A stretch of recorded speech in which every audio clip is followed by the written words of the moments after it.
must Charles Barkley be thinking? 3 frustrating seasons after leading Phoenix to the NBA Finals, his dreams of a championship are still unrealized. And only one teammate remains who shared that disappointment. Now the Suns return to the past with fiery Cotton Fitzsimmons as the aging Sir Charles fights for his ring. Larry Johnson inherited the reins of a Charlotte franchise that traded Alonzo Mourning last November. Now, with the addition of Glenn Rice and Kenny Anderson, Johnson and the Hornets are hoping for a playoff return. And today they meet the Suns in the Hive.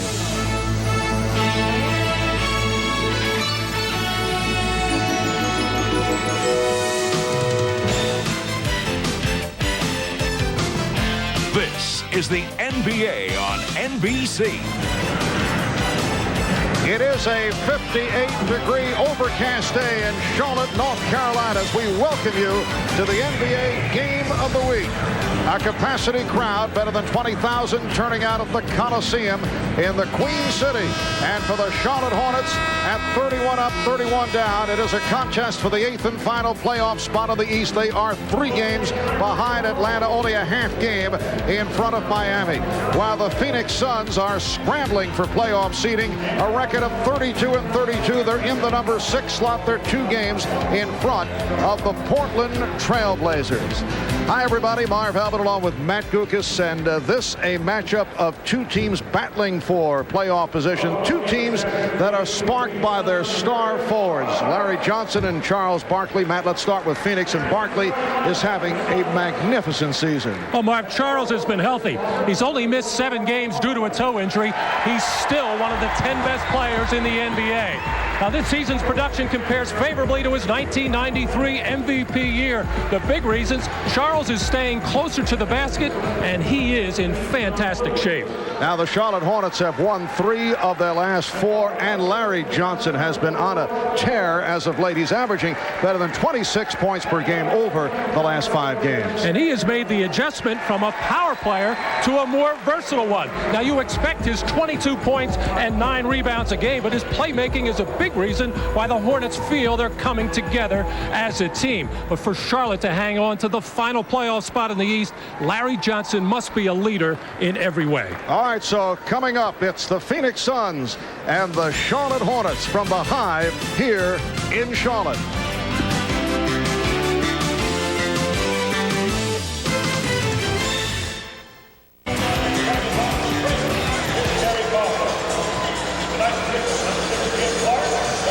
Back at the Charlotte Coliseum, the 310th consecutive sellout, the 3rd longest sellout streak in the NBA, trailing only Chicago and Sacramento. As we check out the lineups first for the visitors, the Phoenix Suns. They'll open in the backcourt with Kevin Johnson and the outstanding rookie out of Wisconsin, Michael Finley. And up front, Hot Rod Williams coming off a strong game Friday night against Philadelphia. Charles Barkley and the rookie from Arizona State, first-round draft pick, Mario Bennett.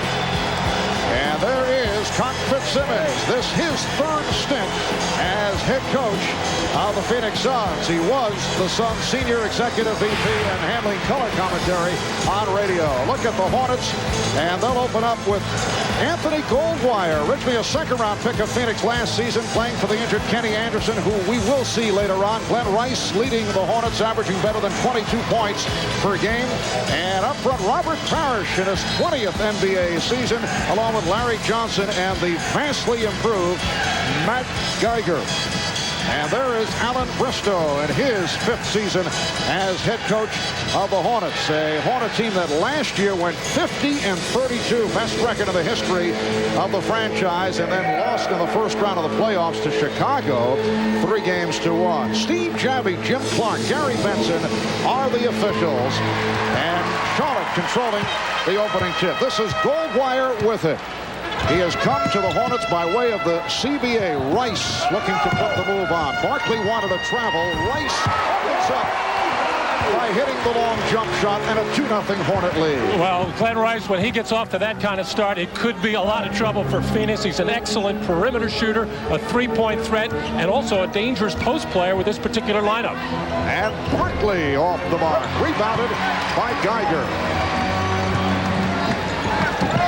Goldwire had a career-high 20-point, 15-assist game last week against Dallas, which raised some eyebrows around the league. That is Goldwire hitting the three. And he has been either very, very good or very, very poor. And they say when he gets off and makes his first couple of shots, he plays a much stronger game. The Hornets, of course, their normal starters, a lob to Charles for an easy one, couldn't catch. Barkley able to recover. Kenny Anderson has a sprained ankle. Barkley with a bad shot.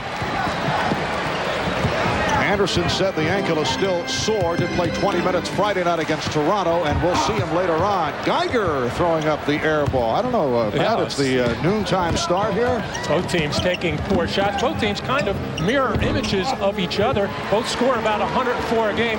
Not particularly good defensive teams. Goldwire setting up against Johnson. Kevin Johnson giving Goldwire the shot, not respecting the outside touch despite that three a moment ago. Shot clock is at 5. Geiger to the fadeaway on Hot Rod Williams. Johnson stripped.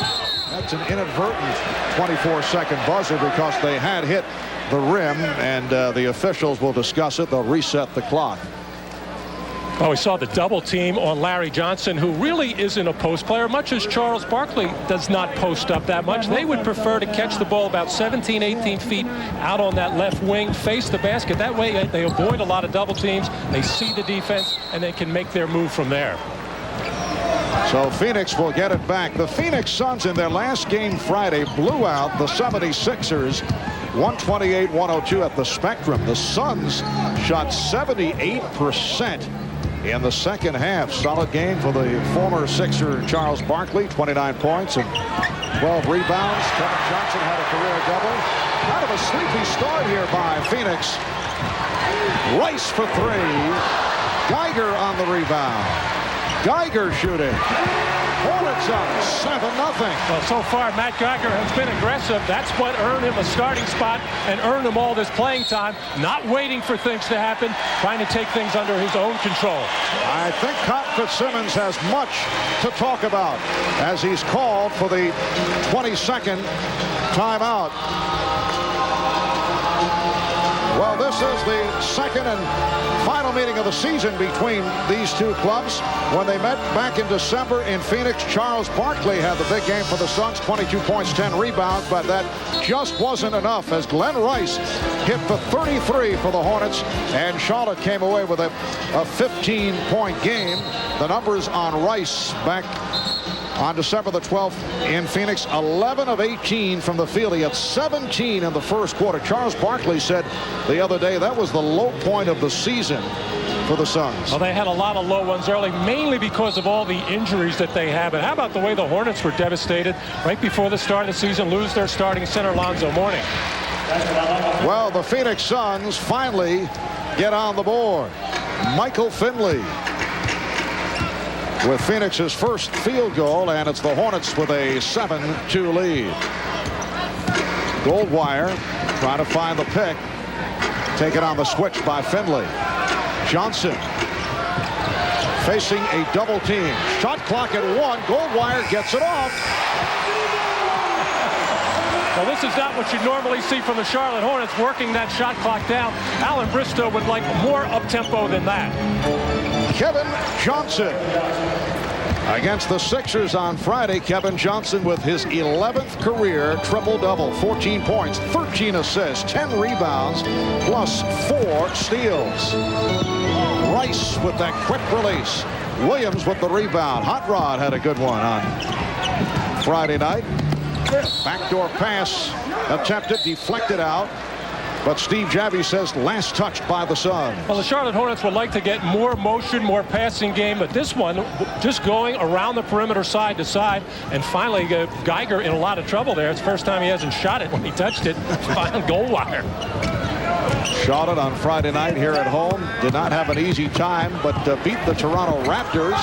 Geiger stopped, and it's played by Bennett. Williams with the crossover move and fires one up. Plays catch with himself off glass. And the Hornets now lead 9-6. Well, the last time we saw John Hot Rod Williams, he was really bothered by that sore leg, the nerve damage that he had in the car accident back in the summer. But he is really starting to come around, really doing a good job for the Suns in the lane. Not so much blocking shots, although he had 5 the other night, but taking up space, a smart defender, and now he can add to the scoring. He had 18 points the other night. And the Suns still an injury-hit club. Danny Manning is dressed, but it is unlikely that he will play because of the sprained ankle. Foul is called on Bennett. There is Manning. Well, actually dressed in a sweater. We were told he would dress in uniform, and apparently that is a last-second change, so Danny will not see any action, obviously, although the sweater will be a nice look. Larry Johnson. And the Hornets now lead 11-6. Wayman Tisdale is out with a shoulder sprain. That's a three-point attempt by Finley. And here comes Goldwire. Johnson. And Goldwire with the open shot. They're not respecting the outside touch of the former CBA player and the one-time second-round pick of the Phoenix Suns, as Goldwire has opened up hitting 3 of 3, 2 from downtown. He has 8 points. Hornets 14 and the Suns 6. Well, Larry Johnson not expected to play Charles Barkley very much. They want to keep him off Barkley early, let the big people play him, and when Charles gets it, he will get doubled. 6:39 remaining. First quarter, you're watching the NBA on NBC. Cotton Fitzsimmons with a record of 18-13 since taking over for Paul Westphal. Certainly when Westphal was coaching the club, the team hard hit by injuries. Cotton going with a mix of veterans and young players with emphasis on some of the younger players. We asked Cotton how it's worked out. Well, it's difficult, but I'm looking to the Suns for the future. I plan to stay in Phoenix. I'm not going anywhere. And in order to stay out of the lottery, you have to develop young players. And I've always believed if you're going to have a rookie, you might as well start him. If there's an opportunity for him to start, he'll play better in the first quarter. That's Mario Bennett right now. And I go to him, believe it or not, early in the game. Let him get his thing. Then I'll come in with Wes Person, a second-year player. And I think they are developing. I think they are getting better. Well, if Cotton wanted to go to Mario Bennett at the beginning of this game, Charles Barkley had some other ideas because he's been pretty much taking over the offense in the early going. Glenn Rice with the step for his second field goal, and the Hornets open up a 16-6 lead. Kevin Johnson on the penetration. Nicely done by Kevin Johnson. Hornets by 8. Johnson's pass broken up, recovered, and Rice able to convert. Oh, nice job by Glenn Rice on the catch. Kind of an ill-advised pass by Larry Johnson, but Rice able to get up there over Charles Barkley for the catch and the finish. This is Bennett giving it back to Barkley.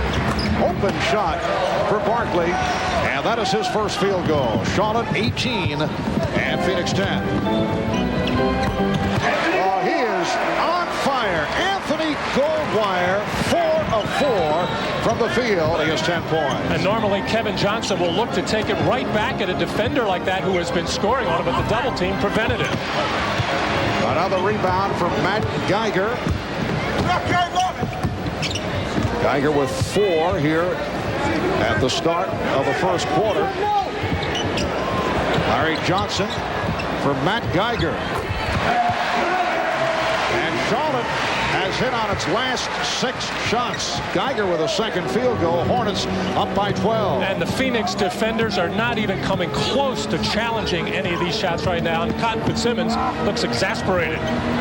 Very sleepy start by the Suns. Not into it here at the beginning of the game. Parrish. And this game's so much more important for the Charlotte Hornets. They're battling for their lives for that 8th and final spot in the East. The Suns may feel a little comfortable with the 6th spot, but there are some teams behind them, 2 and 3 games behind. They better watch themselves. Charlotte 24, Phoenix 10, 4:32 to go in this first quarter. The Hornets 11 of 16 from the field.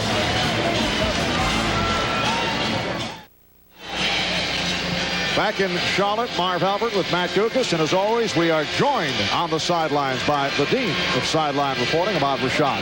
Ahmad? All right, thanks, Mark. Have I ever said how much I enjoy these Sundays, spending every Sunday with you watching NBA basketball? Anyway, here's another story, a little inside stuff for you.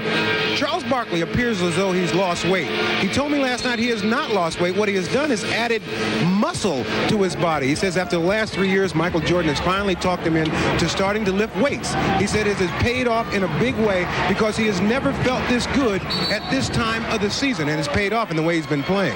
Mark? Matt, was he talking to me? I don't know. I think he must have been. He's never said anything like that to me. Here, Robert Parrish, who's been on Charles Barkley 2 or 3 occasions right now, and Charles must want the ball, feeling he can take Robert Parrish off the dribble. And Barkley looking to put the move on Parrish, and does. Actually, there could be another consideration regarding what Ahmad said about Charles losing weight. Perhaps he's wearing bigger clothes.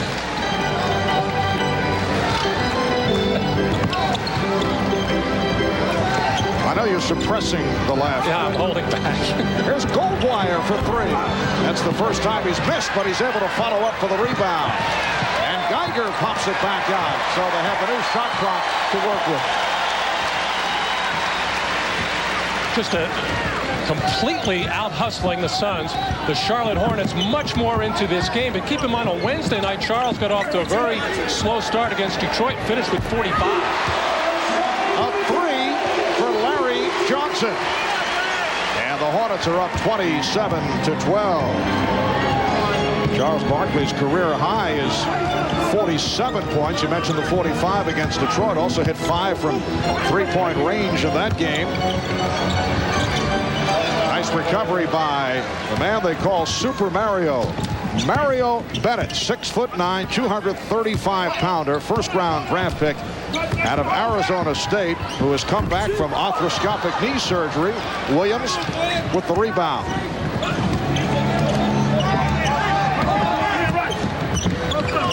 Kevin Johnson, yes. Hornets 27 and the Suns 16.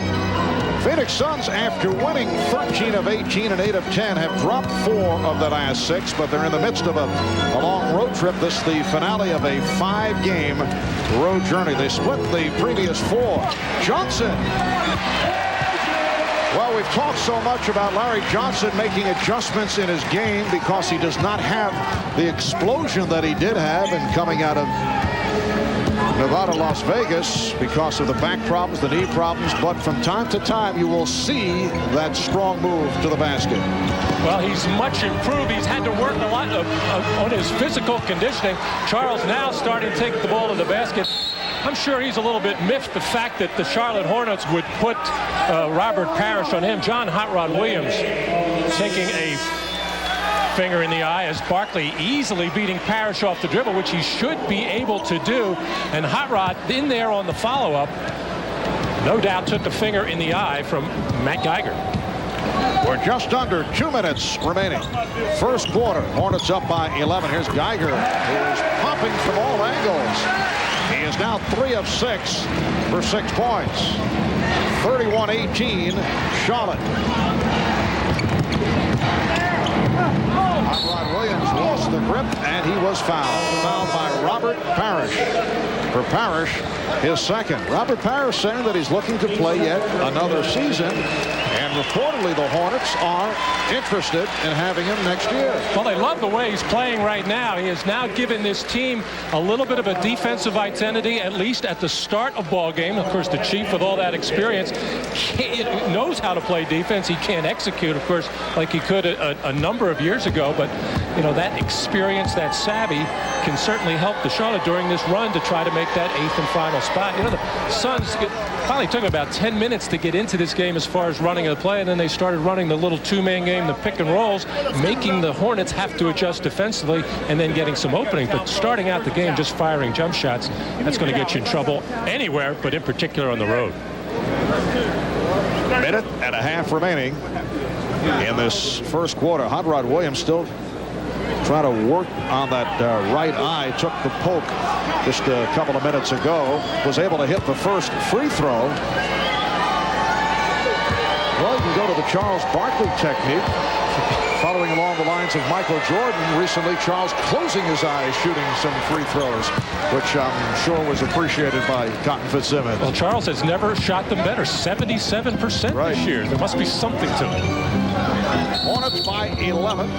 Illegal defense called for the first time against Phoenix. And Del Curry checking in. Kenny Anderson has come on, as has George Zedek, the rookie from UCLA. So Kenny Anderson playing with the sprained ankle, says it is swollen. Played 20 minutes against the Raptors here on Friday. Matched up with Kevin Johnson. Rice for Larry Johnson. Draws the double team again. Geiger. And the foul is called. Hot Rod Williams picks up his first. Well, this is how Matt Geiger really warmed up to this ball club when he came over from Miami, to be as aggressive as possible. Sometimes at the defensive end, a little bit too aggressive. He's fouled out of 8 ball games, but offensively, he really liked the wide open court, the system, the fact that they like to move the ball up quickly, because it creates so many openings for Matt Geiger. There you see the improvement from coming off the bench to what he has done as a starter, and he's just out there having fun, playing aggressively, and whether he's playing the big forward spot or the center spot, getting things done. Matt Geiger, a player who had been labeled as a major underachiever through his college days, first at Auburn and then at Georgia Tech. Good play by Anderson, deflecting it off Kevin Johnson. In fact, Kenny Anderson and Matt Geiger were teammates at Georgia Tech for 1 season. Just under 1 minute remaining in this opening quarter. That went through the hands of Zedek. After the trade of Alonzo Mourning, Alan Bristow went with George Zedek for a while as the starting center, and actually had played well from time to time, but Matt Geiger eventually worked his way into the starting lineup, and recently Bristow going with Parrish as the starter at center. Nice move by Johnson, breaking it down, going the lane, and the Hornets now lead 33-22. Well, no interior defense, and here John Hot Rod Williams comes over to help out Kevin Johnson, but as soon as the Chief went out of the ball game, the seas opened up as Kevin Johnson, once he gets by his man, Kenny Anderson, not a good defender to begin with, but then on a bad ankle, he will really have problems. But John Hot Rod Williams coming over a little bit, but no way he could get up there to swat that shot away, as Kevin Johnson actually got in the way, although he was beaten clearly to the hoop. Kevin Johnson picking up his first. Kenny Anderson, who is averaging 9 assists per game, among the leaders in the NBA. Acquired from the New Jersey Nets in mid-January in that deal involving Kendall Gill and Khalid Reeves. He's been struggling recently at the foul line. So the ball back to the Hornets. The Suns were looking for a 2-for-1 situation with about 33 seconds to go in the first quarter. John Hot Rod Williams' eyes lit up as he knew the ball was coming to him. Tried to do too much with it. Hornets by 12. Geiger comes out to set the screen, then rolls to the basket. Anderson able to get it to him. And Barkley rebounds. Down to 10 seconds remaining in the quarter. Barkley checking the clock. 5 seconds to go.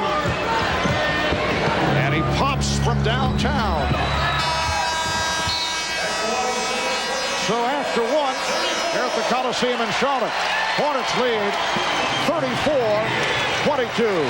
Slow start for Charles Barkley, 2 of 8 from the field, 4 points.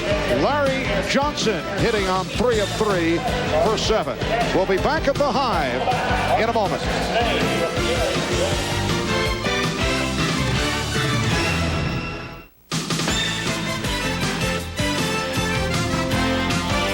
This is the NBA on NBC. Kenny Anderson, who checked in a moment ago, one of the new members of the Charlotte Hornets. So much more has been expected of Kenny Anderson, a 2nd pick overall in the 1991 draft. Larry Johnson was number 1, ups and downs with the New Jersey Nets, although did have some big moments as a member of the Nets. We talked with Kenny yesterday and asked, how do you view your NBA career at this point? I'm not happy with it. It's ups and downs in my career, but I still feel that I can I can play on this level on an all-star with consistency level. I just feel that I feel in my heart that I'm still one of the premier point guards. I know what I have to do and I can do on this level. I just have to be in the right situation. Kenny Anderson can be one of the most exciting, most gifted and creative players in the league, Matt, but his decisions not always sound, and that, I think, is what hurt. Del Curry is able to match the Charles Barkley slam, and the Hornets now lead by 12. But this style of play, more passing game, more movement, more open floor, suits Kenny Anderson's game much better, and actually his shooting percentage has improved. Last year and a half shooting around 39%. He's up to 44% here. Not great, but an improvement. And here's Anderson, met by Johnson.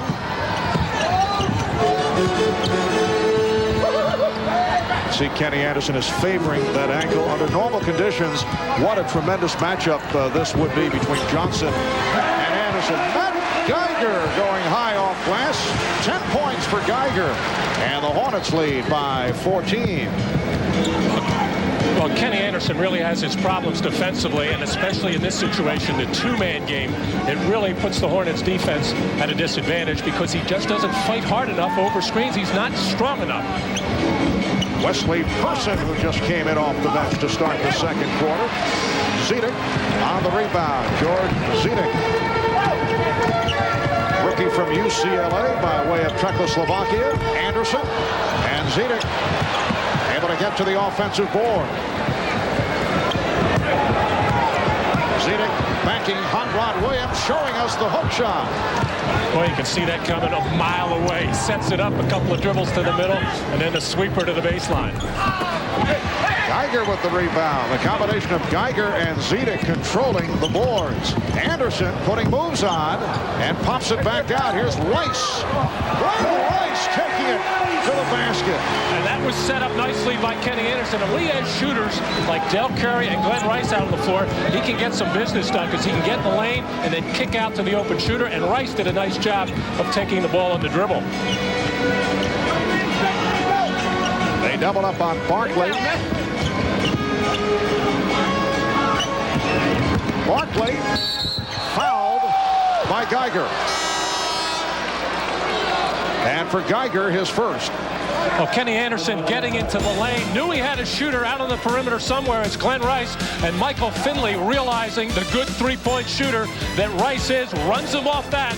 And Rice takes care of it, taking it to the hole.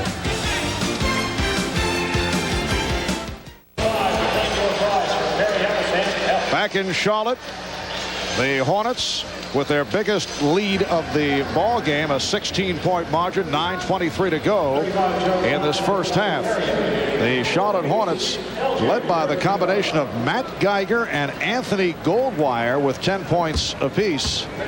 Kevin Johnson, the high man for the Suns, with 8. Charles Barkley only 3 of 9 from the field. Charles's name came up quite prominently yesterday out of the lips of one Dennis Rodman, following the headbutting incident with referee Ted Bernhardt in the Chicago-New Jersey game last night. Rodman saying afterwards that he is being singled out by officials at every game for special treatment, noting that Charles Barkley can, as he put it, cuss out a referee and never be called for a technical.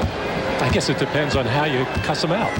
Well, Charles has certainly picked up his share of technicals, but he is very charming usually in the way he is able to follow up, although, as we have seen on many occasions, I think that Rodman is correct that sometimes officials have been compassionate with Charles Barkley. Dennis does not bring that same reaction on, but I think Dennis, as you see Zedek able to hit, is deflecting the incident because there's no way explaining the headbutt. I mean, that is just incredible. No, and I'm not condoning Charles cussing out officials, and when they hear that, they certainly will call the technical fouls on him, but they are so used to dealing with Charles Barkley. That's not an excuse either, but they know his bad side is when he's really on them, and sometimes his good side when he talks to them nicely.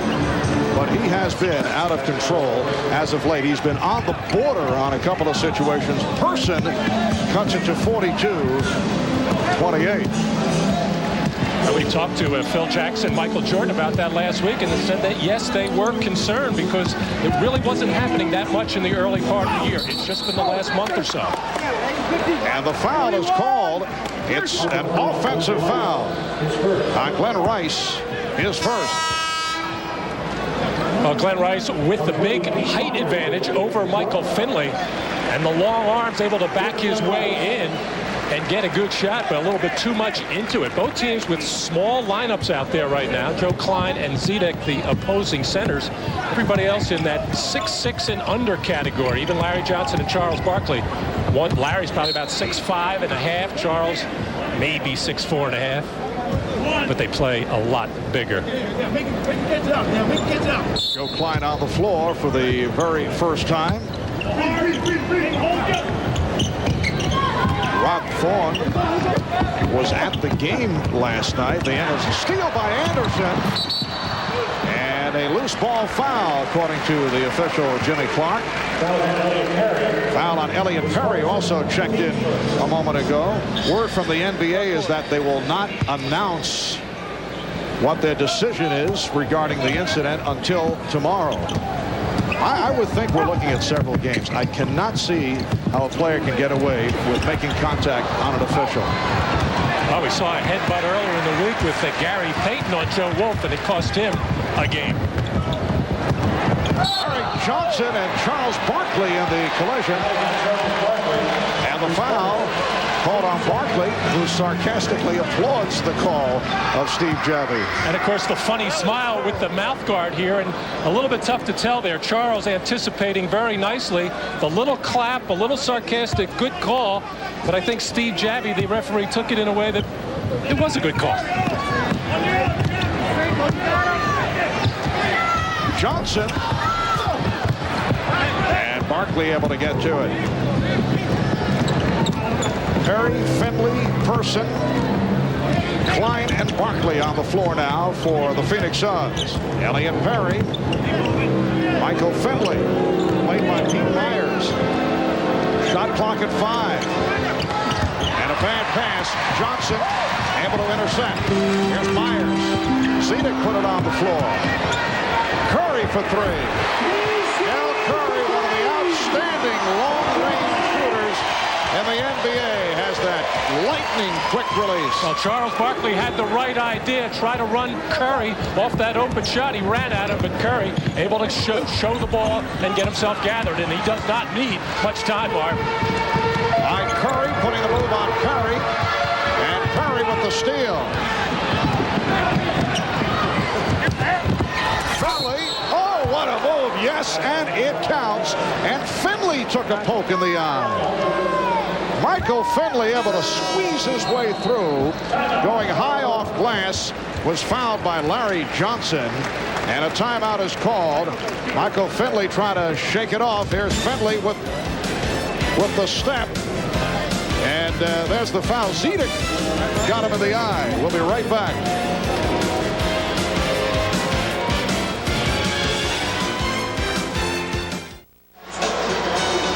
Well, following the Hornets trade of Alonzo Mourning, they did have a problem regarding the giant mural located downtown. It went some 9 stories high. It featured Alonzo Mourning, and they eventually took it down. Matt replaced Alonzo with the Charlotte mascot, Hugo the Hornet. This Hugo, who is billed in the press guide as Charlotte's international superstar, should be pointed out.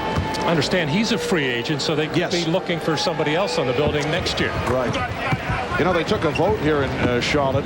Actually, it was Mourning up on the billboard along with Muggsy Bogues and Larry Johnson, and they began erasing the artwork, and fans were asked for suggestions regarding a replacement design. They took a poll, and you know, came out on top. No, I don't.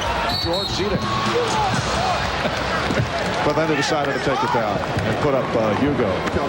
Foul is called. It is on Joe Klein.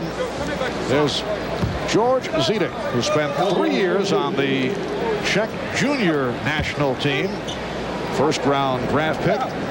Player who opened eyes in the NCAA championship game last season by holding Corliss Williamson to 12 points and 4 rebounds as UCLA went on to win the national title. And Zedek now departs for Matt Geiger. Phoenix has an AC Green mask in all in the ball game right now for a very short run as Cotton Fitzsimmons trying to let AC keep that consecutive game streak going on, 796. But AC really very rarely able to contribute anything.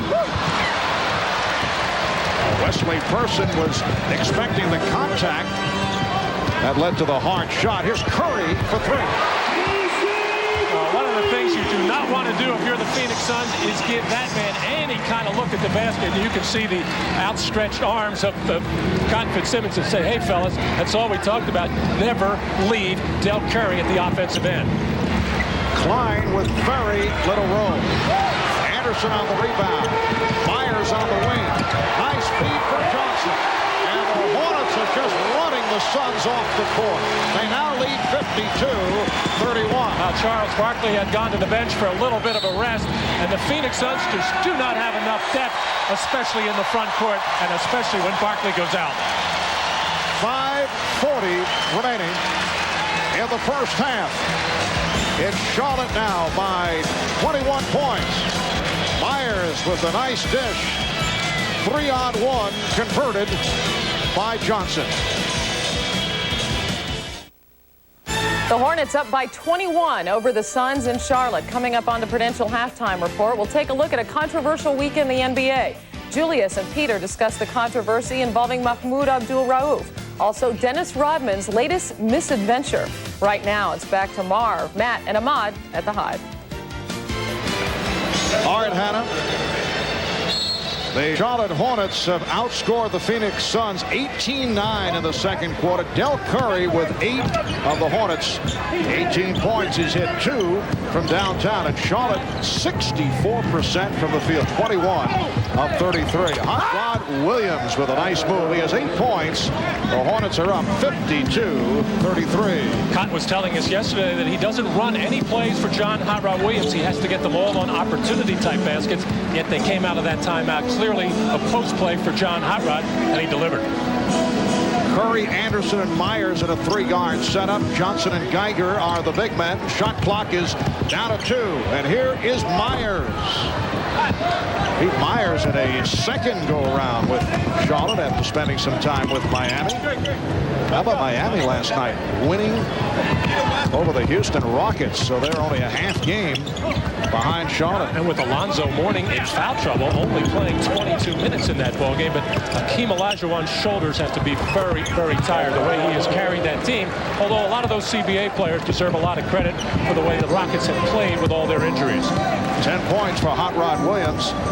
Miami with a 121-97 win over Houston. So Pat Riley's club now 32 and 33, just a half game behind the Charlotte Hornets. Anderson, and rebounded by Williams. The Hornets are now settling for that jump shot after Larry Johnson gets double teamed. And when they're not going, that's how Phoenix can creep their way back into this ball game. When the jumpers aren't going, Charlotte has to look to take the ball to the basket. Oh my God! Shot clock at 5. Williams set up by Finley, and the Suns showing some signs with just under 4 minutes remaining in this first half. Crowd trying to get the Hornets going. 15-point Charlotte lead. That's much better defense that time by Michael Finley on Curry, not giving him a look. Whoa, AC Green just took a shot in the face mask from Larry Johnson, who just unloaded a bad 3-point attempt. AC Green wearing the mask after taking the flying elbow from J.R. Reed of the New York Knicks several weeks back. Person for 3. And rebounded by Curry. Cotton Fitzsimmons telling us that AC wants to play so badly, feels he's ready. Cotton said he's really not ready. Maybe another week, 10 days. And a foul is called on Curry. Well, A.C. Green having all kinds of problems with that mask, mainly with his peripheral vision, not able to see. Here backing up on Larry Johnson, and he took a shot. I don't know how much that mask can protect when you're getting hit that hard by either an elbow or a forearm, in that case by Larry Johnson. I mentioned the consecutive game streak, now 796, including today. It began in San Antonio, November. Nice move. Hot Rod, 6 of 7 from the field. He has 14 points. A.C. Green's streak began in November of '86. It's the 3rd longest in NBA history.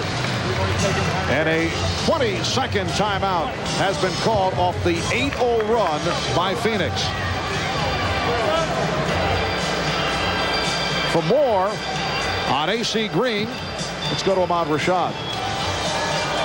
All right, Marv, this is the plexiglass mask that A.C. Green has been wearing. I asked him about it. He said it does bother him some. When he looks up, he can see the top of the mask, and it does bother him a little bit in his peripheral vision. But he says that without this mask, he wouldn't be able to play. But with it, he's been able to continue his streak of 796 games, which is the 3rd longest in NBA history. All right, Ahmad. A.C. Green in his 11th NBA season out of Oregon State. Randy Smith, 906 straight. Johnny Kerr, who is now one of the Chicago Bulls broadcasters, in 2nd place, and then A.C. Green. Randy Smith played for Cotton Fitzsimmons with the Buffalo Braves. I don't think Johnny Kerr played for Cotton. Well, let's think about that. I'll add up the years. Did you play for Cotton in Buffalo? No, I missed Cotton. Geiger with his 7th rebound. We come up on 2 minutes remaining in the half. The steal by Finley. Person stopped by Geiger. Green getting in traffic. So A.C. Green going right at Matt Geiger. And the Charlotte Hornets coming undone primarily by their own doing. The things they are doing at the offensive end right now are just unthinkable, and almost letting the Suns right back into this ballgame because of poor offense. Goldwire block. 10-0 run by Phoenix. Johnson foul. Larry Johnson is headed to the line. Well, neither of these teams good shot blocking teams, right around between 3 and 4 a game, but Matt Geiger got a piece of that. But A.C. Green, I'm sure, very happy to contribute in any way he can. But those are the kinds of plays that A.C. Green makes for you. Hustle plays around the basket and a tough rebounder who will run the floor. So, you know, with the Suns so underhanded, with no Wayman Tisdale out with that cyst on his shoulder, no available Danny Manning who plays so many positions for you, and really not an effective A.C. Green, the Suns very shorthanded. Danny Manning sitting it out with the sprained left ankle, and he's back from major knee surgery. Hornets 54 and the Suns 41. For the Hornets, it's game 3 of a 4-game homestand. They are in a stretch playing 6 of 7 at home. Kevin Johnson got the step, and back comes Rice.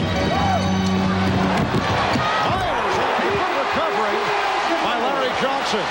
Looked like Wesley Person, almost like a free safety in football, had that all lined up to make the steal there, but I think he heard and felt the oncoming footsteps of Larry Johnson, just got out of the way, and a beautiful feed by Larry. Minute 5 remaining in the half. Kevin Johnson to the left hand, a gorgeous move. Johnson again able to penetrate. He has 10 points, 56-43 Hornets. Johnson with the pick for Goldwire. Mismatch. Larry Johnson working against Kevin Johnson. Here's Larry Johnson for Matt Geiger. Lost it. Well, Larry Johnson wanted a foul. Evidently, Michael Finley got a good piece of the ball. Now we have a technical on the bench of Charlotte, either Bill Hanslick or T.R. Dunn. They are the 2 assistant coaches under Alan Bristow, and it's called on the fiery Bill Hanslick. They should have known that. It shouldn't have been any question. A longtime member of the Denver Nuggets, one of Doug Moe's favorites. And Kevin Johnson able to hit the technical.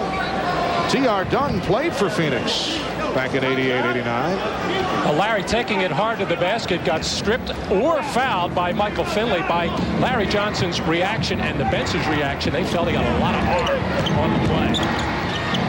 Kevin Johnson, 13 points, and it is down to a 10-point lead. A 15-4 run by the Suns. They were down by the score of 52-31, trailing by 21. 15 seconds to go in the half. Open shot again for Goldwire. Rebound, snatched by Goldwire, but a foul. He stripped Person and picks up the foul. Oh, and it looked like a clean play by Anthony Goldwire on the steal here. The Suns are double teaming Larry Johnson way out on the floor, and they're getting good passes to the other side. That looked like a clean pick by Goldwire. 10 and 5/10 seconds remaining in the half. Hornets by 10. Johnson trying to cut inside. Final seconds. Gets it off and hits a three-pointer at the buzzer. And Kevin Johnson has led the Suns back late in the second quarter. A poor start by Phoenix. Did not seem to be into it, particularly defensively, but they've come roaring back with an 18-4 run. Good job by the Suns, who got off to a miserable start, looking for combinations, finding it, and Kevin Johnson has picked up the ball and carried it to end this first half. 7-point lead up the half for Shawton. Back in a moment with Hannah and the Prudential halftime report.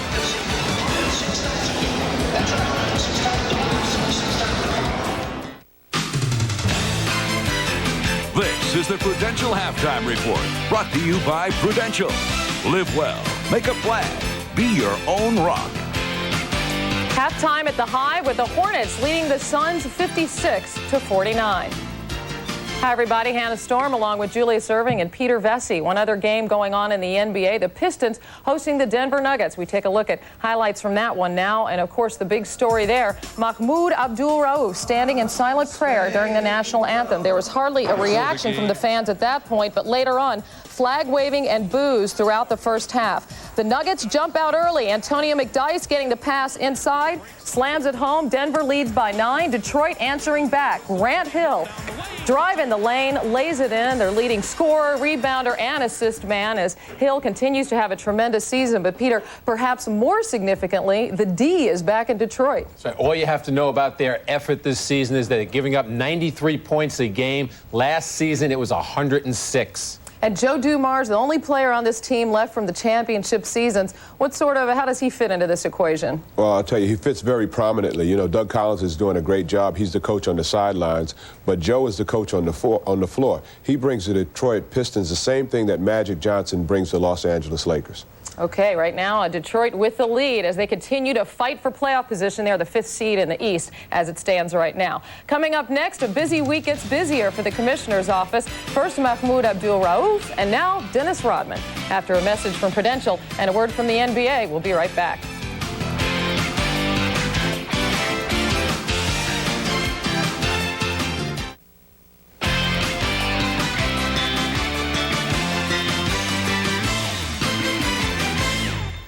The NBA made an uncomfortable leap out of the sports section and onto the editorial page this week when the league suspended Denver Nuggets guard Mahmoud Abdul-Rauf for refusing to stand during the national anthem. This is not the first time in sports history that there's been a flap over the flag. As the Star-Spangled Banner played during medal ceremonies at the 1968 Olympic Games, U.S. athletes Tommy Smith and John Carlos raised their gloved fists in a Black Power salute. Dodger Stadium, 1976, 2 protesters attempting to set the flag on fire, stopped by Cubs center fielder Rick Monday. More recently, actress Roseanne Barr shrieked the words to the anthem off-key, made an obscene gesture, and then spat on the ground. The refusal of Mahmoud Abdul-Rauf, a devout Muslim, to stand during the national anthem created one of the biggest controversies in NBA history and ignited a nationwide debate as to whether his suspension, imposed after 62 games of defiance, was appropriate. I don't criticize those for standing, so don't criticize me for sitting. This is a belief, and I won't compromise my beliefs. Islamic teachings is you worship none but God. But you respect the flag. You respect the, the honor of America. People have different religions and different beliefs. And I guess, some people should respect that. If they hadn't bothered him all year long, he stayed in the locker room, then I don't see the problem with that. I think if he comes out there, though, he probably ought to stand up. If he believes in what he believes in, he certainly should stand forward and deal with the repercussions of it. You guys are some of the highest paid people, not only in North Carolina, but the whole country.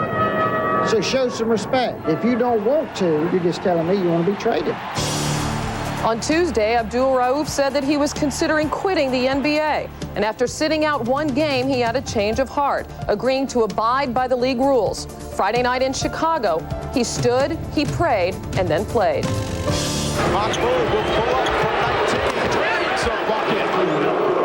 Denver's leading scorer and assist man was booed most of the night, something he might have to live with. I don't play for the fans. Not to say I don't appreciate the fans, nor coaches, nor media, nor money. I play because God has given me a talent, and I try to use it to the best of my abilities. I've taken my hat off to him, let him know that I support him, I'm with him. He's my teammate. My teammates are like brothers to me, and I'm just hoping that he can find some comfort in these next few hours because he's had a hectic last 72 hours. Ironically, it's a former All-Star for the Denver Nuggets, Alex English, who really helped to resolve this whole issue. Peter, English was turned down in his bid to become executive director of the Players Association. Perhaps they should reconsider him. I agree with you. A lot of people don't realize that there was no contact between the NBA and Mahmoud during this impasse. It took Alex English to be the voice of reason. He was able to come up with a settlement that was comfortable for everybody and deserves a lot of credit for that. Now, Doc, no matter what happens in Mahmoud Abdul Rauf's career from here on out, he's always going to be associated with this controversy. How should he deal with it? Well, I think so. He's going to have to learn to live with boos. He's going to live with people having different views than he has. He's a young Islamic faith believer. He's only 5 years into it. So, in fairness to him, I don't think he should be expected to act as an elder would act. The elders in that faith, as in all faiths, exhaust all the avenues of reason before making a decision, and he didn't do that. Okay, on to our next controversy. Just as the commissioner's office was getting over Abdul Rauf, it was hit in the face, literally, with a new incident, and this one from a familiar source. Against the New Jersey Nets last night, Chicago Bulls forward Dennis Rodman, after being ejected for a gesture that was interpreted as vulgar, headbutted referee Ted Bernhardt. Rodman's tantrum continued with profanity and more histrionics after leaving the game. He feels that he continues to be singled out and held to a different standard than other players. After the play was over, that's my fault, but, if I think anybody in my position, that's the things that the calls I've been getting this year and the last 3 years, it catches up with you and you get frustrated. And I can't handle that anymore. Something's got to change. If you're going to pick on me, let me know. Give me a fax before the game. Let me know. But don't pick on me and just try to just make me an example. Don't do that. Peter, Rod Thorne was sitting center court, so we had a nice view of Rodman's antics last night. And Rodman challenged David Stern and Thorne to suspend him. To what extent do you think they'll comply? Well, it's a shame because this taints everything good that he did this season. But ask and you shall receive, Dennis. Gary Payton got one game this week for headbutting Joe Wolf. It's a no-no to do it to a referee. I think he's going to get at least a week suspension. Not good news for the Bulls, particularly with Scottie Pippen out, Doc. And Rodman continues to be disruptive. How concerned should the Bulls be? How do you think Jordan will handle it? I think they're very concerned. They can go from Batman, Robin, and Rodman to Batman and the Keystone Cops. They need Rodman out there. Pippen's out. They need his tenacity on the boards. This whole tirade is about I, me. Michael's going to get in his face as captain of that team and say it's about us. If we win the championship, we'll all get our individual due. As for the Bulls, they appear to have an easy schedule this week if both of those players are indeed out. At Philly on Monday, hosting Sacramento and New York, and then at Toronto a week from today. And we'll send it back for the second half of the game you're watching right after these messages from your local station. This has been the Prudential Halftime Report, brought to you by Prudential. Live well, make a plan, be your own rock. Welcome back to the Hive in Charlotte. Marv Albert with Matt Gukas and Ahmad Rashad. Charlotte led by as many as 21. It is now a 7-point ball game. Now look at the leading scorers in the first half. Kevin Johnson with 16. Hot Rod Williams 6 of 8 from the field in his 20 minutes. Charles Barkley only 17 minutes, 3 of 9 from the field.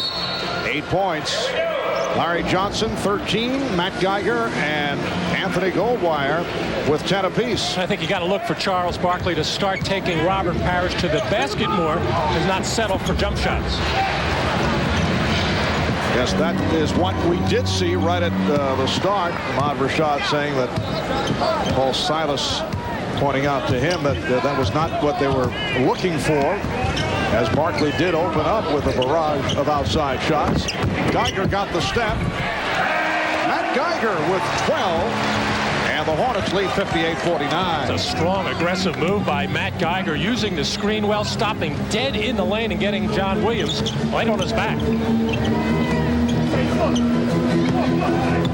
Phoenix Suns have done a good job on the road. They're 15-17. Loose ball foul is called. In fact, the Suns have won 2 of the last 3 on the road. But at home, they've had problems at 17-15. Geiger is called for the foul. At the other end, you see Geiger getting inside. Well, they don't run a lot of plays for Matt Geiger, but we have seen it a couple of times tonight. And, of course, when he's guarded by a smaller player, he will post him up. Person.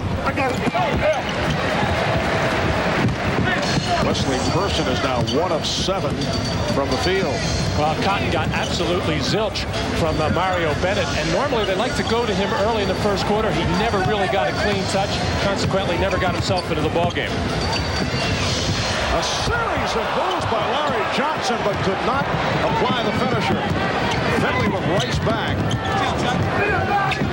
Barkley, played by Parrish, and now goes to the basket and draws the foul. And that's what the Suns want to see Charles do against Robert Parrish. Because that's what will happen. Lots of free throws. In fact, the Suns take more foul shots than any team in the league. They average 31 a game, and this man gets 8 of them himself. Kevin Johnson will get you 7, but Charles uses that body so well, able to take the hit, maintain control, and many times score on that type of play. I'm sure Charles a little upset with himself for not making that particular field goal, but only 6 free throws by the Suns in that first half, well below their norm.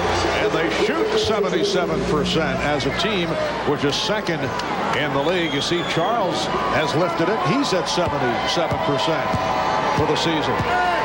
You know, they've cut down on their three-point shooting. Before Cotton Fitzsimmons took over, they were averaging 17 three-point shots a game. Now it's down to 7, but they're making up for that scoring that they're missing in the threes at the foul line. Charlotte by 8. Goldwire, Rice at the guards. Johnson, Geiger, Parrish up front.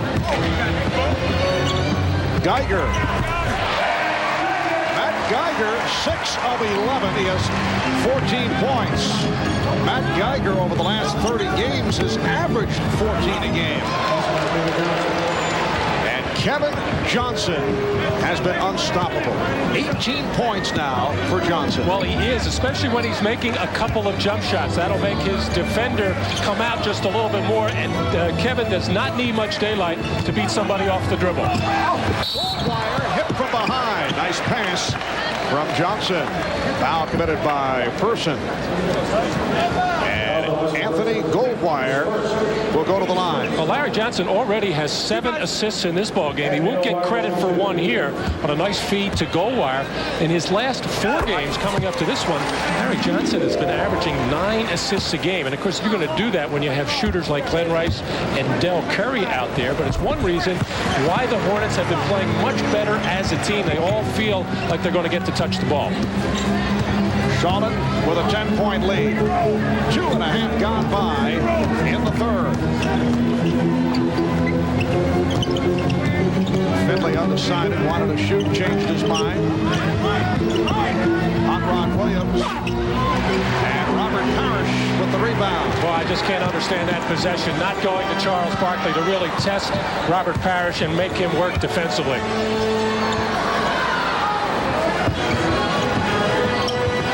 Rice posting up. We have seen the entire repertoire from Rice. He's done it from the outside. He's done it taking the ball to the hoop, which is something coaches always try to get Rice to do, and he's done it posting up. And I noticed they credit Larry Johnson with an assist there as aid after the dribble, Rice. That's why he has so many assists. They give it to him just if he was in the play. Matt checking out the official scoring very carefully. Johnson on the follow. Kevin Johnson cuts it back to a 10-point Charlotte lead. It was a good post feed, but he should get an assist on that play. Larry Johnson again looking for Glenn Rice. Now facing the double team, so Geiger with the open shot. And back comes Kevin Johnson.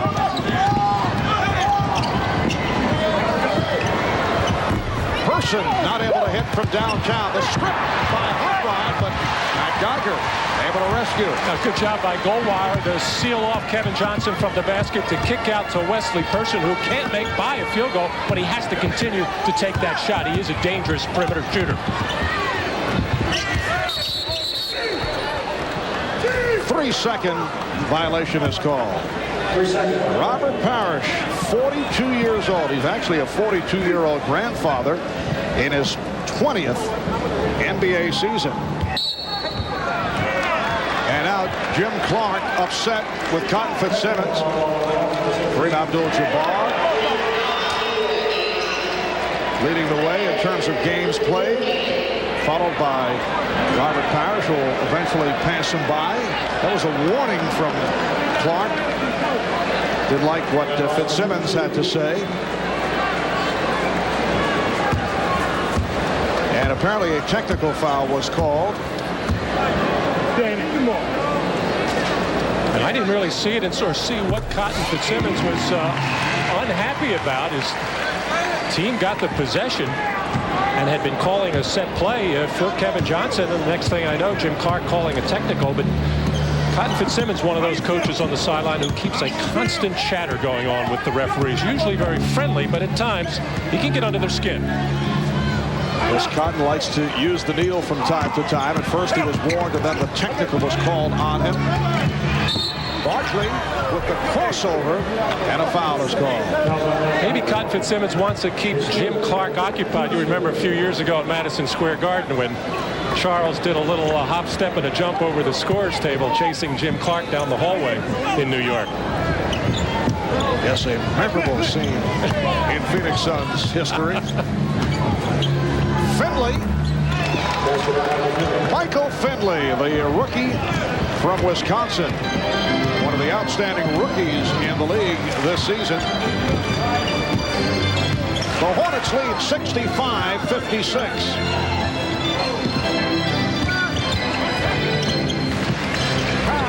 He hesitated and threw up the air ball. Johnson for Person, beautifully done. And it is now a 7-point Hornet lead. And that could be the kind of shot to get Wesley Person going. He's been unable to knock down that perimeter shot. You need to get a couple of layups to get the feel of that ball going through the hole. 6.5 remaining in the third quarter.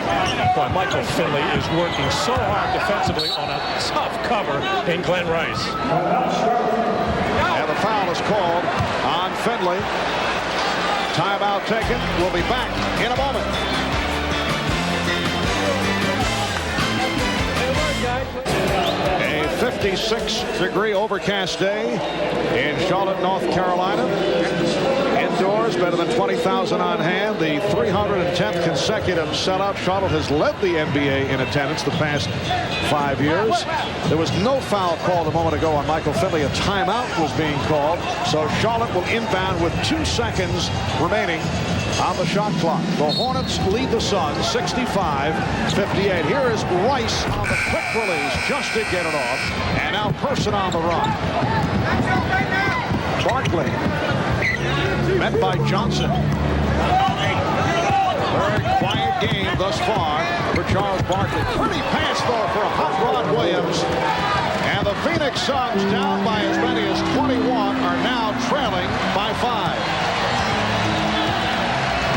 That was was a late wake-up call for the Suns. They could not get involved in this ballgame until midway through that second quarter. And I said earlier that the Charlotte Hornets helped them get back in, but the Suns have been much more aggressive defensively, which will always help you get back in the ballgame and help you play better at the offensive end.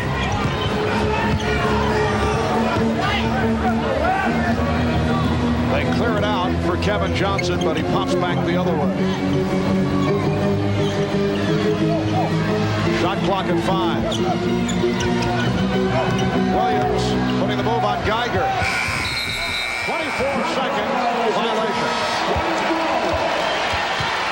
Well, a very slow developing offensive play there as Michael Finley unsure of where he was supposed to go in the play, and what he was supposed to do is set that little screen across, but it took the Suns so long to get into it.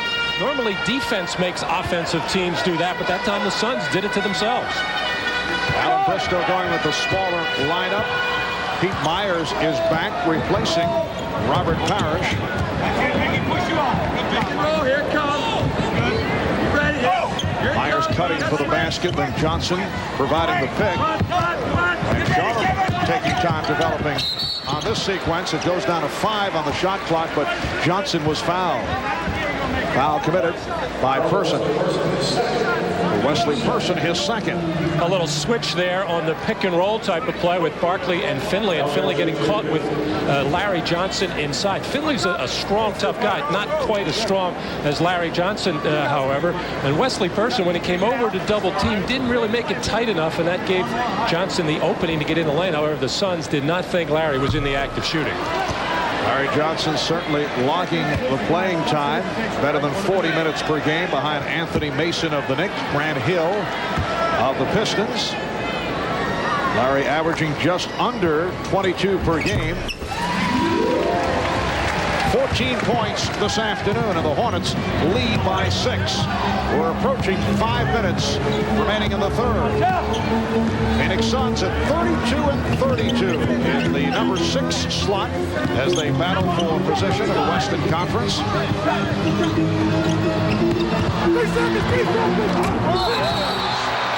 Foul, the basket will count. Now they say no foul, just 8 goaltend. Apparently Geiger hit it from underneath the rim.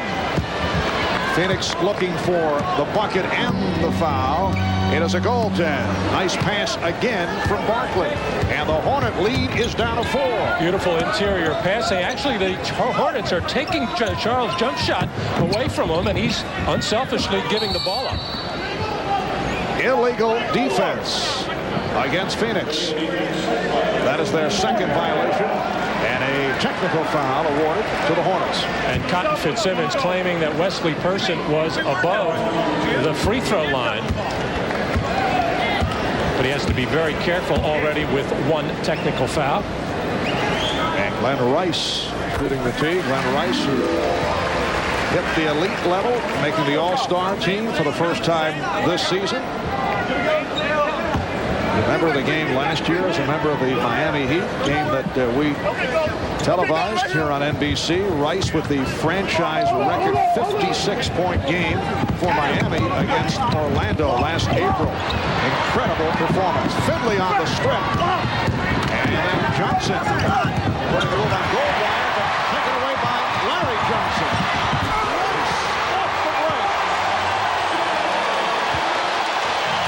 Defensive play by Larry Johnson. It is not easy to take the ball away from Kevin Johnson. I don't think he ever saw Larry come over as he took it away from him cleanly.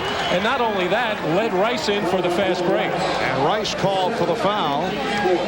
Kevin Johnson started to look down at the ball. I guess he started to mishandle the ball. And when he looked, that's when Larry Johnson snuck in there as Rice finishes.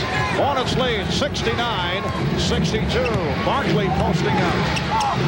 Barkley squeezing his way inside and looking for the foul call. All kinds of body contact in there as Pete Myers came out of that with a little bit of a limp. Charles' body's so wide, so strong, so difficult to officiate because when he jumps up, bodies fly. He almost sheds people off him. Hornets by 5, 3.5 remaining. In this third quarter, illegal defense, the call. For the third time. And Cotton livid right now. And the reason he is that he said there was a pump fake And when there is a pump fake, you are given the benefit of the doubt as a defender and allowed to break that imaginary line at the free throw line and go down there for a step or two and then get back because of the pump fake.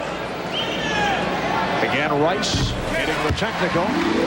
He has 15 points. But watch Glenn Rice on the left of your screen there, and just that little pump gets Wesley Person off balance and stepping that line. Not a good call by the officials. You are allowed to be illegal momentarily on the pump. Larry Johnson lost to Kevin Johnson, returning the favor. And turns it over as Myers came back to get a piece of it. Goldwire gets the pick. And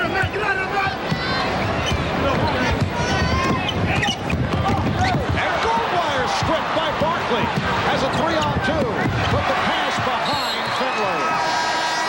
Well, we are seeing it all. A combination of poor ball handling on the part of both teams, but also some aggressive defense as Anthony Goldwire shaking up. So Goldwire comes up hobbling. Timeout taken. 2:57 left in the third. The rookie from the University of Houston, Anthony Goldwire, headed back to the Charlotte locker room. Came up hobbling just a moment ago. He'll be replaced by Kenny Anderson, who played only 10 minutes in the first half. Well, Goldwire patiently setting up this pick and roll to make Kevin Johnson work, and his left foot right on the left foot of John Williams, and the turn right there as Alan Bristow's point guards are dropping like flies. They are just everybody getting hurt. Muggsy Bogues not available. Michael Adams on the bench, but obviously not ready to go. Kenny Anderson playing hurt. Muggsy Bogues out with a sore left knee. Rice showing the range again. He has 17, and the Hornets up by 8. There is Muggsy on the injured list for the third time this season. Scott Farrell, another important member of the Hornets, out with a dislocated right shoulder, out for the year. Person is fouled by Myers. Anthony Goldwire has done a nice job since being signed originally to a 10-day contract after playing well with Yakima in the CBA, averaging 19 points a game, and then signed for the remainder of the season.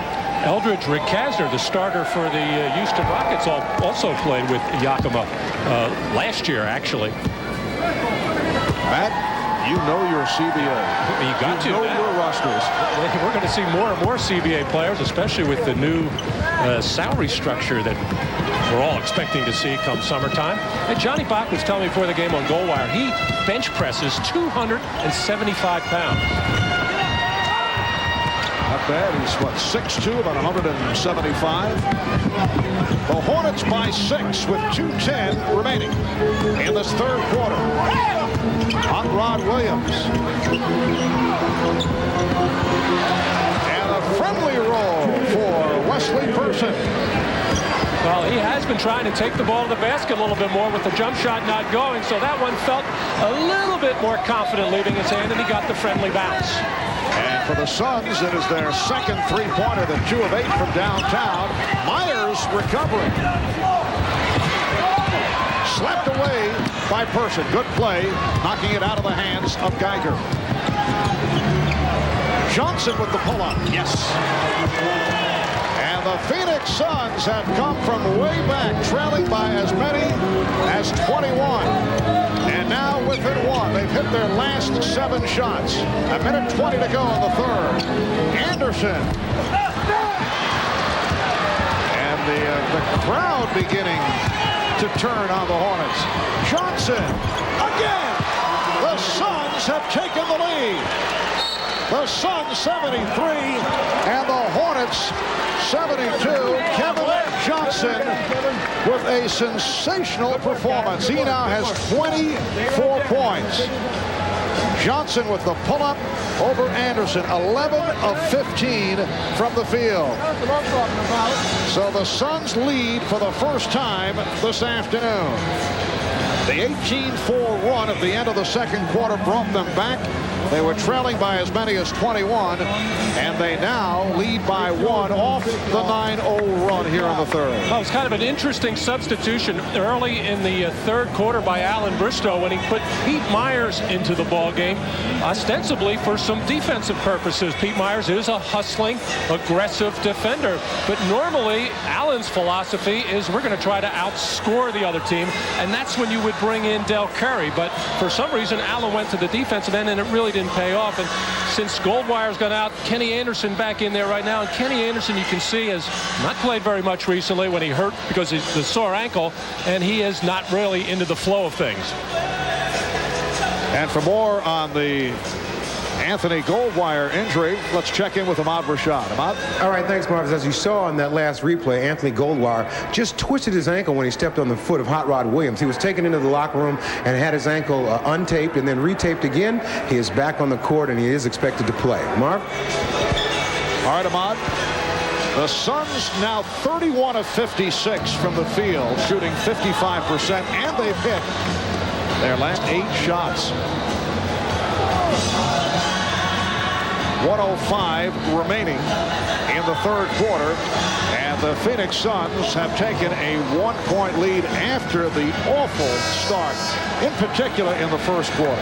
And right now, the Charlotte Hornets, if they don't have a fast break situation where they have a numbers advantage, every so-called slow time up the floor, they should punch the ball either inside to Larry Johnson, and inside for him is that 17-18-foot mark out on the left wing, because when Larry gets it, something good generally happens. He's either going to score or make a play. He's got 9 assists in his ball game already. He's only taken 9 shots. He's got to get more involved offensively.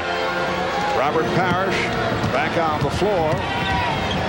Raphael Addison, 5-year veteran out of Syracuse, has come on for the first time. Del Curry has just checked in and wastes no time. Curry off the bench to hit his third 3 of the day. And the Hornets lead 75-73. Foul committed by Anderson. And the Hornets are over the limit. You could see Cotton Fitzsimmons unhappy with Wesley Person here. Not so much that he just got faked out on the pump fake, because you just want to get up on Curry, make him do something other than shoot the 3. But the fact that Person was so slow coming around that screen. When Del Curry's out on the floor playing offense, you don't worry about anybody else but him. You let the other players play team defense. You stay right in the face of Del Curry. He is one of the premier catch-and-shoot players. What a release. And the thing is, Mark, even if you are in his face, he's going to shoot it anyway. So that's what you'll get him to miss some long shots, long rebounds. You get a chance to go the other way. The game is tied at 75. 40 seconds left in the third. Anderson for 3. Kenny Anderson forcing the issue. He is 0 for 4 from the field. Anderson going down. He's trying to draw a foul. Johnson called for traveling. Saw the opportunity to penetrate and then changed his mind. Well, he got kind of leveled off on the play and kind of got his feet mixed up. Knew he had to make the pass and just took that little slide step in order to try to make that feed to Michael Finley. Trying to use most of the clock. 3-second differential between the game clock and the 24. Anderson pounding it down. 5 on the shot clock. And he's fouled. A.C. Green giving the foul. Good foul. The Suns, with only 2 team fouls prior to that foul, now they jump to 4. So the next one would put them over the limit. Parrish sits down. Rice is back with 7 7/10 seconds to go in the third. And Chris Carr, a rookie from Southern Illinois, second-round draft pick, reports in for the first time for Phoenix. Johnson with the move on Green. Here's Curry again. That's a 2-pointer. The Hornets by 2. Final seconds of the third, and a foul on a good foul by Anderson. The time running down, and Charlotte over the limit. It puts Johnson at the line.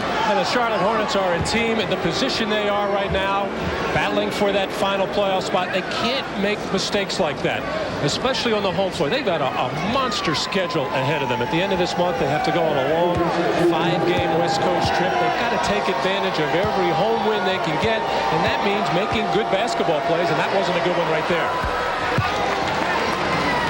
The Hornets lead by 1. 1 2/10 seconds remaining in the third.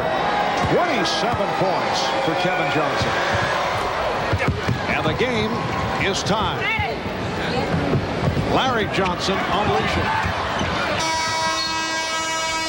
After 3, the Hornets and the Suns are tied at 77. At one point, Charlotte led by as many as 21.